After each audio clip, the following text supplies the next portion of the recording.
Now, of course, the lie of the enemy and the pressure that we live in the world is that it says about our money, you're not going to have enough. And if you do that, you're not going to have enough.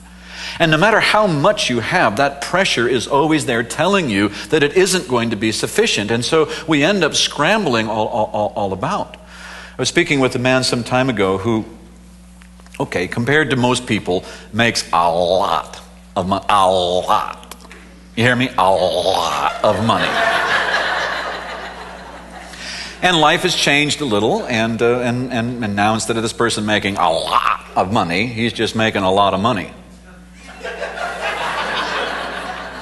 And so he was discussing in a kind of a confessing way that, wow, it's sort of weird because now I'm going to have to rethink a bit of life and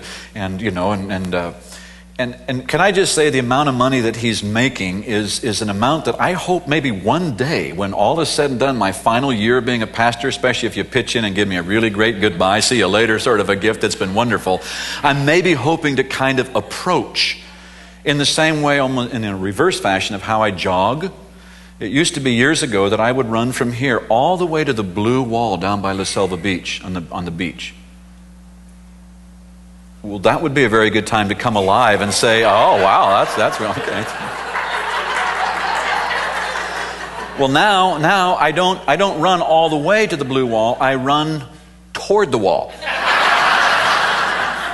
But I have it in view. I have it in view.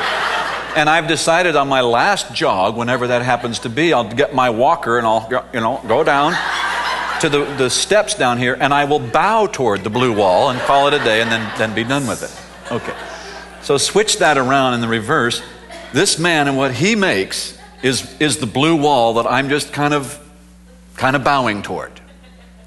But he was realizing that even when you're making a lot, there's always this pressure that seems to say you won't have enough.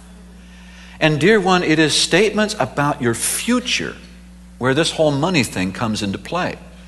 And the enemy says to you, you better put that ball right at the cup. Because if you don't, you're going to miss. And the Lord says, don't believe him. And God is a lot better caddy than the enemy is.